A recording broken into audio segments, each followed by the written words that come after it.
अस्सलाम वालेकुम नाज़रीन, मेहरान टीवी न्यूज़ में भले का रहा है पिरियावल सबका पर एक नजर हेडलाइंस थे। पाकिस्तान जो अफगानिस्तान में दहशतगर्दन के भरपूर जवाब पक्तिका नंगरहार सूबन में 7 ठिकानन की निशानों बनाया वियो। फेज़ाई हमलन में दहशतगर्दन जो इंफ्रास्ट्रक्चर मुकम्मल तौर तबाह, कार्रवाइन में मारिजी वियल दहशतगर्दन जो तादाद वाज़े न थी सघियो। इतलात वारी वज़ारत चयो आहे त अफगानिस्तान में दहशतगर्दन के ठिकानन के कामयाबी सां निशानो बणायो वियो। पाकिस्तान अंदर ताज़न हमलन में अफगान सरजमीन इस्तेमाल थी। अफगानिस्तान में मौजूद दहशतगर्द क़यादत हमला कराया। पंहिंजे बयान में इतलात वारी वज़ारत वधीक चयो आहे त पाकिस्तानियुनि जी सलामती पहिरीं तरजीह आहे। अफगान तालिबान हुकूमत दोहा मुआहिदे ते अमल के यकीनी बणाए। ISPR चयो आहे त हाणे दहशतगर्दन खिलाफ बिना रियायत जी कार्रवाई कंदासीं। अफगानिस्तान दहशतगर्दन के रोकण में नाकाम वियो आहे। दहशतगर्दन जी मौजूदगी वारे हंधनि ते हमला कया वेंदा। पाक फौज जे तर्जमान वधीक चयो आहे त सिक्योरिटी फोर्सिस जी बरवक़्त कार्रवाई सबब बनू वॾे साने खां बची वियो। बनू में मासूम शहरनि ऐं एहलकारनि ते हमले जी कोशिश खे नाकाम बणायो वियो। सिंध जे सीनियर वज़ीर शर्जिल मेमण चयो आहे त गवर्नर हाउस में तकरारी गॾजाणियूं न थियण घुरिजनि। गवर्नर हाउस आईनी इदारो आहे, उन जो तक़दुस बरक़रार रखणु घुरिजे। फारूक सत्तार पाण मिसकीन माण्हू आहे, हैसियत आहर ॻाल्हियूं करे। इनके ख़ालिद मक़बूल ऐं मुस्तफ़ा कमाल मां केरु बि क़बूल करण लाइ तयार नाहे। अॼु ख़बर पई त ख़ालिद मक़बूल सिद्दीकी ऐं मुस्तफ़ा कमाल में ठाह थी वियो आहे। जेकॾहिं ठही विया आहिनि त सुठी ॻाल्हि आहे। कराची में रेड लाइन मंसूबे जे दौरे दौरान मीडिया सां ॻाल्हाईंदे शर्जिल मेमण वधीक चयो आहे त तहरीक इंसाफ़ वारा ॿोली बहितर कनि त मामला हल थी सघनि था। बानी PTI जी आज़ादी हुन जी पंहिंजे हथ में आहे। ख़ुदा करे संदसि अख जो मसलो हल थी वञे। बानी PTI कॾहिं आज़ाद थींदो उहा ख़बर नाहे। पाकिस्तान समेत इस्लामी मुल्कनि अमरीकी सफ़ीर जे बयान खे रद्द करे छॾियो।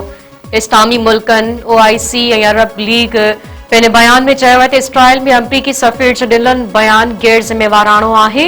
बयान अमन लाइ संगीन ख़तरो थी सघे थो। इसराइल खे अरब ज़मीननि ते को बि अख्तियार न आहे। कराची में फ्लैट में बाहि बारड़ो फोत, 5 ॼणा ज़ख़्मी। नॉर्थ नाज़माबाद में हैदरी मार्केट भरिसां फ्लैट में धमाके बाद बाहि भड़कियो थी। चईन फायर टेंडर्स जी मदद सां बाहि ते ज़ाब्तो आंदो वियो। पुलिस जो चवणु आहे त वाक़े में हिकु बारड़ो फौत थियो आहे। औरत ऐं बारड़ी समेत 5 ॼणा ज़ख़्मी थिया आहिनि। बाहि खां अॻु में धमाको थियो। गैस सिलेंडर मिलिया आहिनि। बाज़ार लॻे थो त धमाको गैस सिलेंडर फाटण करे थियो। सिंध जे मुख़्तलिफ़ इलाइक़नि में धारदार वाक़िअनि में 2 नारियूं ऐं नौजवान क़तल। महर वेझो हफ़्तो अॻु पणियल नारी खे जवाबदारनि बेदर्दी सां क़तल करे छॾियो। नओं ॻोठ भरिसां नाहिद सोलंकी जो घर मां गोलियूं लॻल लाश मिलियो। वाक़ियो कारे इल्ज़ाम हेठि पेश अचण जा चोबोल। वारसनि जो मुख़ालिफ़नि मथां इल्ज़ाम। लाड़काणे वेझो मुड़ुस मुबैना तौर घरवारी खे पिस्टल जा फायर करे क़तल करे छॾियो। नूर कॉलोनी में लतीफ़ा शर क़तल। वारसनि जो चवणु आहे त नारी खे लखमीर शर भाउ सां गॾिजी क़तल कयो आहे। उडेरोलाल में थाणे आॾो हथियारबंदनि जी फायरिंग में नौजवान मारिजी वियो। मोटरसाइकिल सवार हथियारबंद नौजवान सुफियान रिंद खे क़तल करे फरार। नओं दिरो में शहीद पुलिस एहलकार जे खून जो नेबेरो 30 लाख रुपया ॾंढ मुक़रर। 30 महीना अॻु एहलकार वसीम जरवार ड्यूटी तां घर वेंदे मुक़ाबले में शहीद थियो हो। वाक़े बाद जरवार ऐं शहरधुरियुनि में हलंदड़ तकरार जो म्यूनिसिपल चेयरमैन जी सरपंची में नेबेरो। शहरधुर मथां 30 लाख रुपया ॾंढ, तॾहिं जा 5 लाख रुपया माफ़, 4 लाख रुपया मौक़े ते अदा कया विया। नेबेरे बाद धुरियूं पाण में खीर खंड।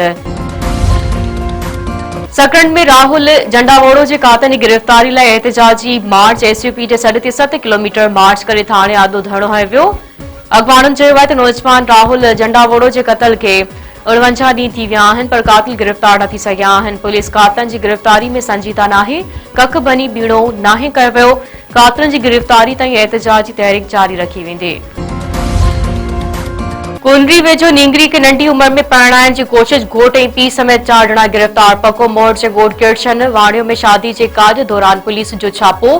पुलिस नंढी उम्र जी कुंवार गुडी कोहली खे तहवील में वठी छॾियो। ॻोठ मोलचंद कोहली, पंडित दानू कोहली, नींगरी जे पीउ टीकम कोहली ऐं ॾाॾे लिंबू कोहली खे गिरफ़्तार कयो वियो। फरियादड़ कविता कोहली इल्ज़ाम हयो आहे त सोरो संदसि न्याणी खे 50,000 रुपयनि एवज़ विकिरो करे ज़बरदस्ती शादी कराए रहियो हो।